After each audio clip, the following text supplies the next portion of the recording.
না নিতে পারো, তাহলে তুমি পীর আর মুরিদের গলায় মালা পরতে পারলা না। মুরিদান বাড়ি যায় বকরিটা জবাই করলেন, করার পরে দেখে ছাগলের ভুঁড়ি মতো ভুঁড়ি পেছানো, জোরে বলেন মারহাবা। এবার ওটা কি হালাল? জোরে বলেন হালাল। এখন তো মনে করেন কুরবানি দেবে, হালাল হারাম বাঁচার সময় নাই। যেটা মূল ধরবে পীর মুরিদের ইসলামের মূল ক্ষতি আনে, আর যারা ইসলামের ধারের কাছেই নাই সেখানে ভুল নাই। জোরে বলেন। এখন মনে করেন যে আমি যদি ফতুয়া দিই যে তুমি তো বায়াত নাওনি, তুমি কি কালেমা পড়েছো, মুসলমানের ব্যাখ্যায় আপনি মুসলমান বলে দাবি করবেন। মুসলমানের ব্যাখ্যা হলো উৎসর্গ করে দিয়া। মুসলমান শব্দের শব্দের অর্থ হলো আত্মসমর্পণ করা। এই তুমি কিসের কাছে আত্মসমর্পণ করেছো? মুসলমান শব্দের শব্দের অর্থ হলো বিক্রি হয়ে যাওয়া। বলেন, বুকে হাত দিয়ে বলেন যে আপনি কার কাছে আপনি সারেন্ডার করেছেন। মুসলমান শব্দের শব্দের অর্থ হলো নিজের সিদ্ধান্ত বাদ দিয়ে আল্লাহ রাসূলের সিদ্ধান্ত, আপনার পীর ওলি আল্লাহ, আপনার মুর্শিদ যে সিদ্ধান্ত দেবে তার উপরে অবিচল থাকার নাম হলো পীর আর মুরিদি, তার নাম হলো মুসলমান। মুসলমান শব্দের আরেকটা অর্থ শোনেন, এইটা আমি কোরআন হাদিসে আমার নলেজ ছিল না। কল্যাণপুরী হুজুরের কারামতি একদিন বললেন যে মৌলানা মুসলমান শব্দের শব্দের অর্থ বলেন। আমি পটপট করে বলতে লাগলাম। হুজুর বললেন যে মৌলানা আর একটা শব্দ হলো উৎসর্গ করা, কুরবানি করে দিয়া। ধরে বলেন সুবহানাল্লাহ। যে কালেমা পড়ার কারণে সুমাইয়া জীবন দিয়ে দিলাম। মা বোন যারা আছো তোমাদের জন্য বলতে চাই রে মা, সুমাইয়া ইসলামের প্রথম কালেমা পড়েছে, প্রথম মুরিদ হয়েছে, কালেমার কাছে প্রথম বায়াত নিয়েছেন, প্রথম সারেন্ডার করেছেন, নিজের সিদ্ধান্ত বাদ দিয়ে কালেমার মালা গলায় পরে গুনগুন গুনগুন করে গায়ে লা ইলাহা ইল্লাল্লাহ, জোরে লা ইলাহা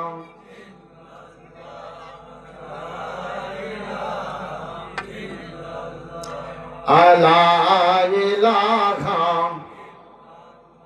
জোরে লা ইলাহা লা ইলাহা ইল্লাল্লাহ মুহাম্মদ রাসূলুল্লাহ সাল্লাল্লাহু। কালেমা পড়তে পড়তে আল্লাহর নাম, আল্লাহ ছাড়া কোনো মাবুদ নাই, মুহাম্মদ সাল্লাল্লাহু আলাইহি সাল্লাম আল্লাহর প্রেরিত বান্দা ও রাসূল। যখন মুহাম্মাদের নাম আসে হৃদয়ে ভালো লাগে, হৃদয়ে শান্তি লাগে। আমার ভাইরা, কল্যাণপুরী হুজুর বললেন মাওলানা রে উৎসর্গ করে দিয়া বলেন তো কারা কালেমার জন্য উৎসর্গ করে? উৎসর্গ কারা করে কালেমার জন্য? সুমাইয়া প্রথম কালেমা পড়ে গুনগুন করে গাইতেছে। এবার বলে নেতা বলে, ও সুমাইয়া তুমি কি পড়ো? বলে আমি মুহাম্মাদের কাছে বায়াত নিয়েছি, মুহাম্মাদের কালেমা পড়েছি, এই কালেমার মালা আমি গলায় পড়েছি, এই কালেমা আমার বড় ভালো লাগে। জোরে বলেন মারহাবা। আবু জেহেল বলে সুমাইয়া রে, তুই যদি এতিম ভাতিজার কালেমা না ছাড়িস তোরে আমি জীবন শেষ করে দেব। খাবার বন্ধ করে দেয়, সুমাইয়া কালেমা ছাড়ে না। একদিন চলে যায়, 2 দিন চলে যায়, সুমাইয়ারা কালেমা সারেন। আবু জেহেল মক্কার যুবকদের ডাক দিয়ে বলে, যুবকেরা আয় আয় আয় আয় আয়, আমি সুমাইয়া একটা কুমারী মেয়ে, যুবতী মেয়ে, ওর আমি উলঙ্গ করে এই উত্তপ্ত মরুভূমির উপরে এবারে শাস্তি দেব, তুই আয় আয়, তোরা দেখ দেখ আমার ভাইরা সুমাইয়া কেমন কালেমা পড়ল রে মা, সুমাইয়া কেমন কালেমার মালা গলায় পড়ল। যেই সুমাইয়ার জীবন চলে যায়, সুমাইয়া আল্লাহরে ডাক দিয়ে বলে, আল্লাহ আমি তোমার প্রেমের কালেমার মালা পড়লাম, আবু জেহেল আমারে উলঙ্গ করে মরুভূমির উপরে আমার লজ্জা স্থানে যুবকদের দেখাইতে চাই, দুনিয়ার থেকে বিদায় করে দিতে চাই।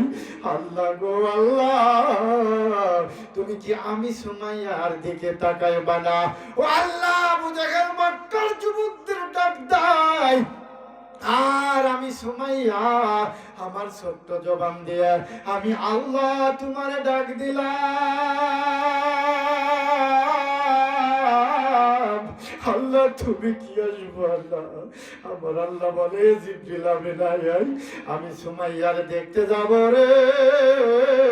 আমার সুমাইয়া কালেমার মালা পড়ার কারণে, কালেমার বায়াত নেওয়ার কারণে, ও তরিকার গুণেরা শোনো, যারা বায়াত নিলেন নানান কথা শোনো, কত মানুষের কটু কথা শোনো, কত মানুষ তোমাদের গালি দেয়, কত মানুষ তোমাদের নিয়ে বদনাম ছড়ায়, শোনো লাভ না লস আছে।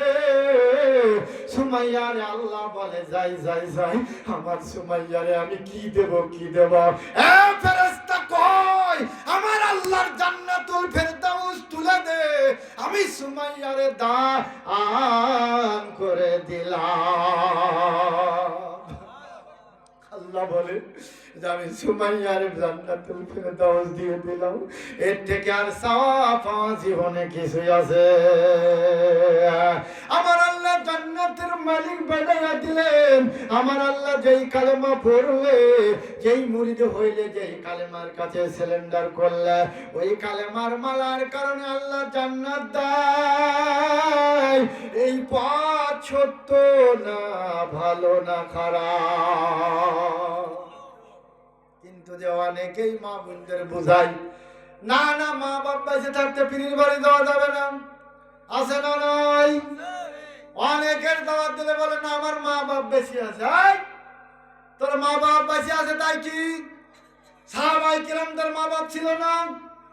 আমার রাসূলকে যেদিন কষ্ট দিয়েছিল, সন্তানগুলো একের পর এক নিয়েছিল, আল্লাহ ওই দিন বলেছিলেন, হাবিব আপনাকে হাউজে কাউসার দিলাম। এবার হাউজে কাউসার কি? আমার আল্লাহ ডাক দিয়ে বলে, হাবিব আপনি হলেন শেষ নবী, আপনার পরে আর কোন নবী আসবে না। মা কানা মুহাম্মাদুন আবা আহাদিম মির রিজালিকুম ওয়ালাকিন রাসূলুল্লাহি ওয়া খাতামান নাবিয়্যিন।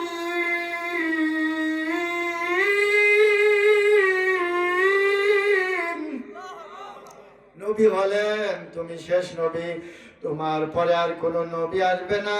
ও দোস্ত, তোমার এই সন্তানগুলো যদি বেঁচে থাকতো, আবার আমি কোরআন নাজিল করতে পারবো না, আমি আবার কিতাব নাজিল করতে পারবো না, রিসালাত দিতে পারবো না। এই জন্য তোমার সন্তানগুলো আমি নিয়ে নিলাম। ওই মক্কার কাফেররা যা বলে বলো, ওদের সাথে আমি যুদ্ধ ঘোষণা করে দিলাম। আল্লাহুম্মা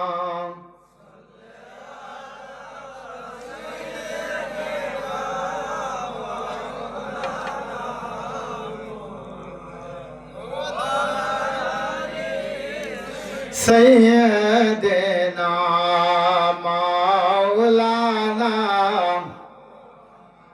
পাইলে নিরালাই গো নবী, পাইলে নিরালাই, সবাই পাইলে নিরালাই গো নবী। ওই কদমে দিতাম চুমা, দুলা বালি মাতাম গায়, পাইলে নিরালাই গো নবী। ও নবী তোমার পাবার আশায় করি বইছি আমরা মাহফিল তোমার দেখা না পাইলে তোমার দেখা, এই জোরে গান, তোমার দেখা না পাইলে যাব মরিয়া, পাইলে নিরালাই গো নবী, আর জোরে পাইলে নিরালাই গো নবী। ওই কদমে দিতাম চুমন, ধুলাবালি মাতাম গায়ে, পাইলে নিরালাই গো নবী। গাওয়ার অভ্যাস নাই তো। অনাংলা গরু হঠাৎ করে নাঙলে জুড়ে ঘাই যদি 5 টাকা 10 টাকা দেন, কি নাঙল টানতে পারবে? যারা গাইতে পারে, যারা পীর মুরিদির আসলে রেশকো আছে, ভালোবাসা আছে, তাদের সাথে আগে পীড়িত করতে হবে। আর ভাইরা, বিশ্বনবী মুহাম্মদ রাসূলুল্লাহকে আল্লাহ ডাক দিয়ে বলেন, হাবিব এবার আপনার কত হাজার সন্তান লাগবে, কেন সন্তানগুলো নিয়ে নিলাম? ও নবী, আপনি একদিন থাকবেন না, আপনার সাহাবায়ে কেরামও থাকবে না, তবে তবে আইমায়ে মুস্তাহিদের যুগ আসবে, প্রাণে পীরদের যুগ আসবে, ওলি আল্লাহদের যুগ আসবে। যেই জামানার মধ্যে হাবিব আপনার কালেমার উপরে যারা বায়াত নেবে, আপনার কালেমার মালা